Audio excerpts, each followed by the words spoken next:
avenues are you pursuing presently? What kind of avenues? Entrepreneurial. Talk English here. It's not a big stressful medallion word. Okay. And why? That's the other big question.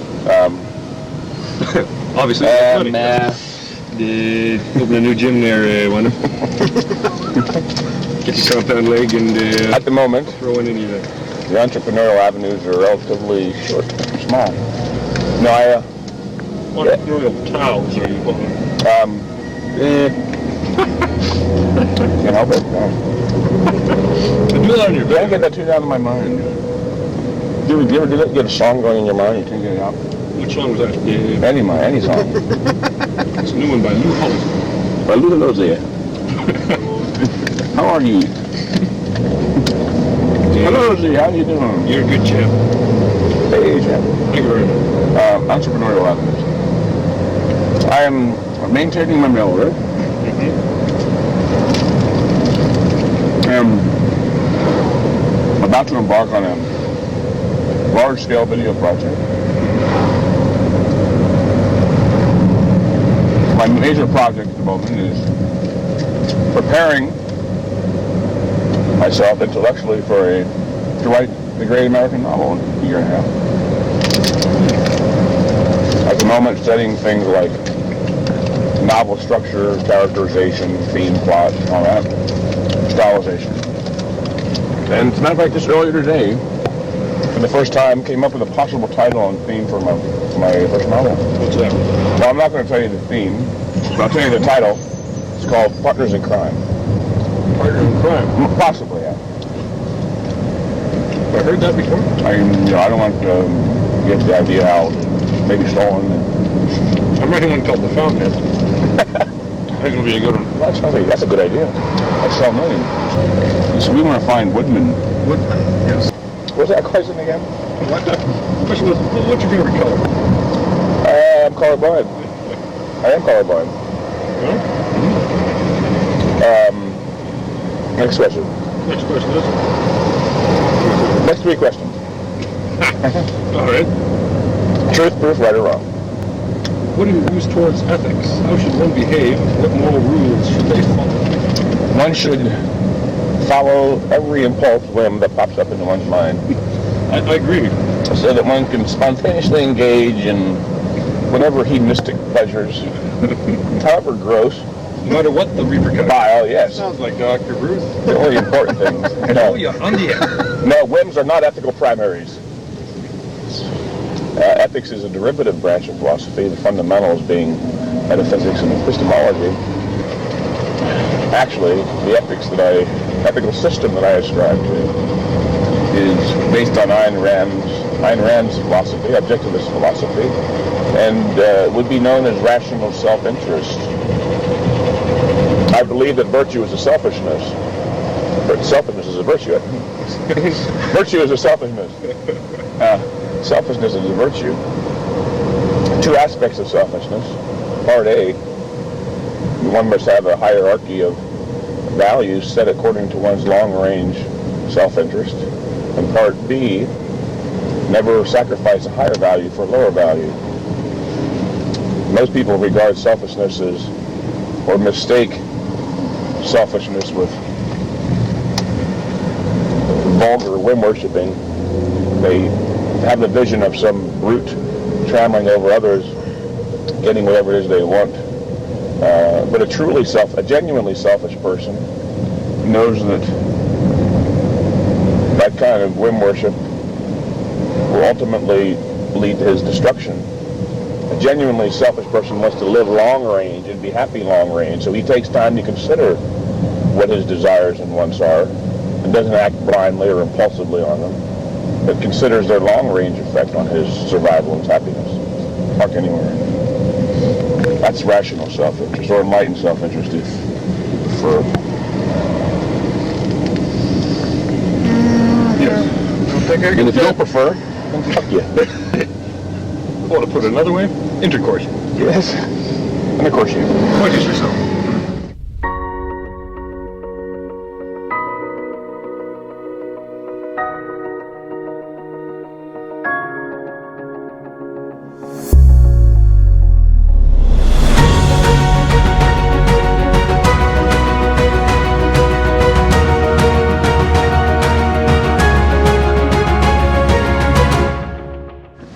You know, it's interesting that in that song that he played in the Three Questions where he said Aristotle didn't always use logic, it's quite true. He thought women had fewer teeth than men, which was interesting. Yeah, and If you face north during conception, you'll have male children. his notion, his epistemology was somewhat mystical. He believed that concepts were universals. They were essences in concrete things, which somehow perceived by non-sensory means.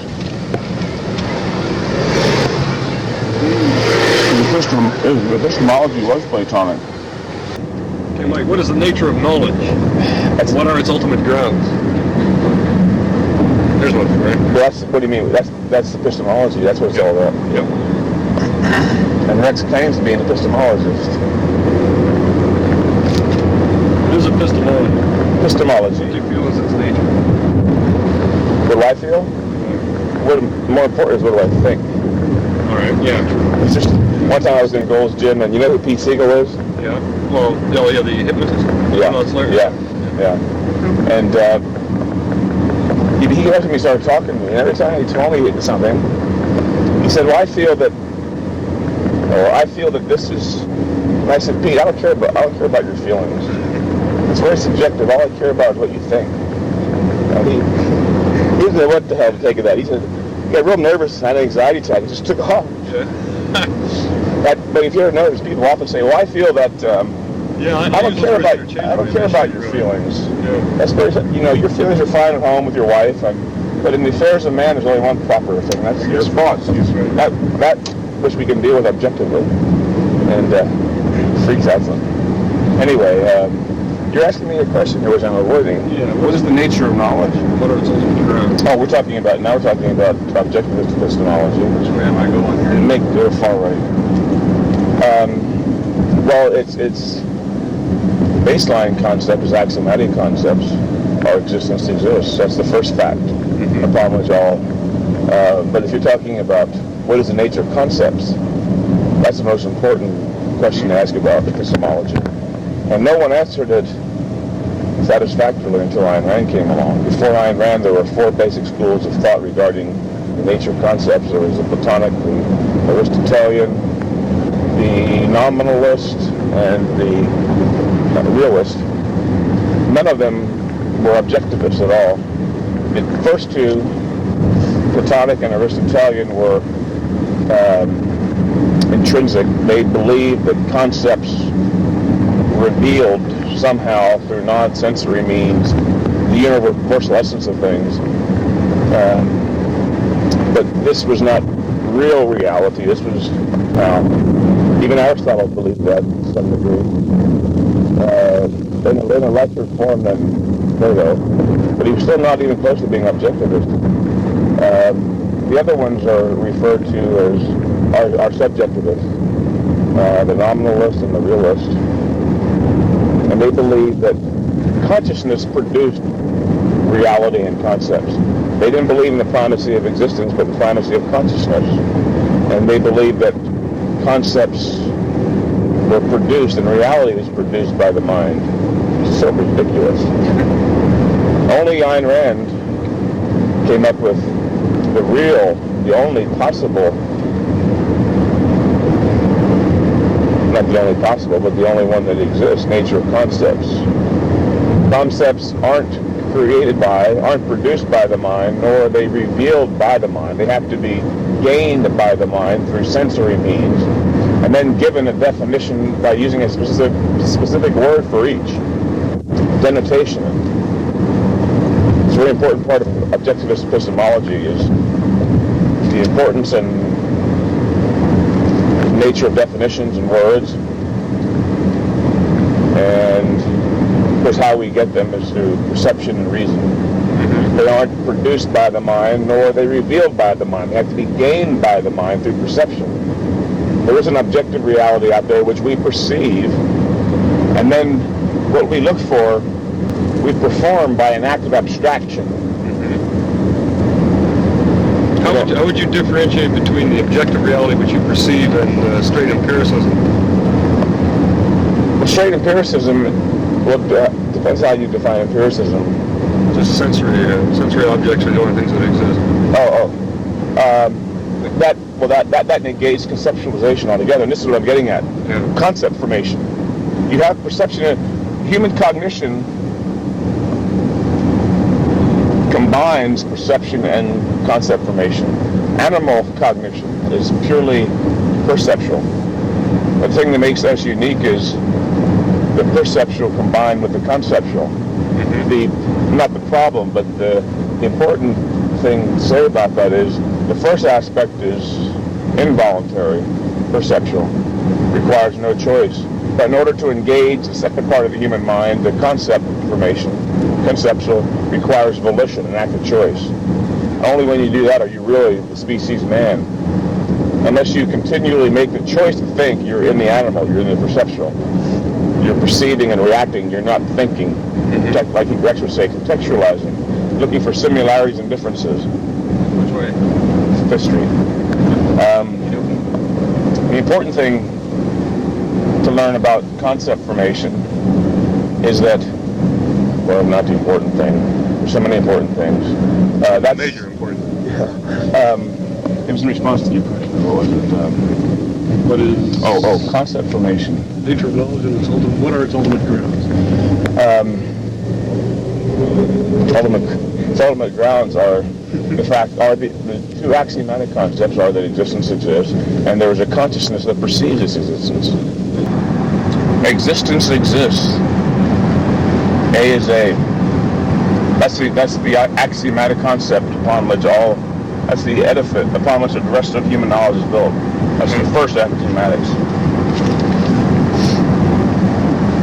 An apple is an apple. An apple can't be an orange. There is an objective reality out there. Okay. Here's another one for you. How is pleasure related to goodness? How is pleasure related to... Okay.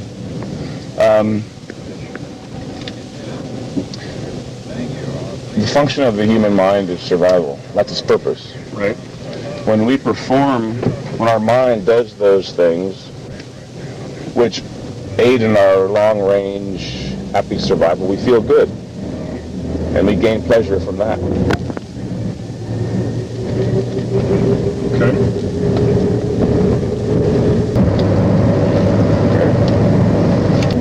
There is order in the universe, whether we perceive it or not. If there were not, we could not send a man to the moon and bring it back every single time. That disavows any arbitrary nature of the universe. If the universe were arbitrary, there was no order, we could not send a man in the moon every time and bring him back. The fact that we can do things every time predictably once we perceive the patterns and so forth not only suggests but proves without doubt that there is order in the universe. Right, order. Certainly not a supernatural order, of course. No. That's a contradiction in terms supernatural. That's like suggesting there's a realer reality. I'm getting in the middle lane here. Oh, a realer reality. The mind-body dichotomy, which I also posed to Frank Zane.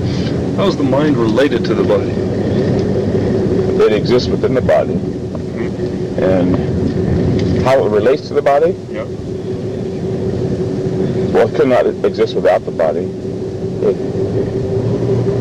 It is that faculty, the faculty of mind, is what enables the body to move and carry out its dictates and its desires and its wants and needs.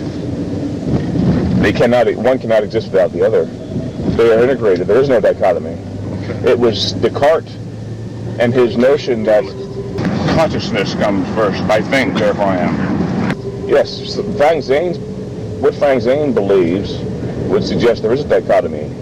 That consciousness precedes existence, that the mind can exist without existence, that consciousness comes first. But Ayn Rand proved that it's the opposite. You can take a right and turn, let me off here, I'm sorry.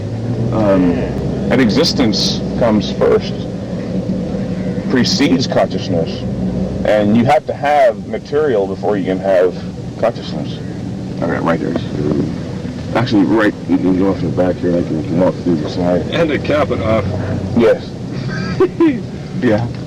What is man's role, function in the universe? There's a nice, easy one. Man has no function outside of that which he creates and defines for himself. Yeah. Because what you're asking would presuppose A designer. God. Right. What's this?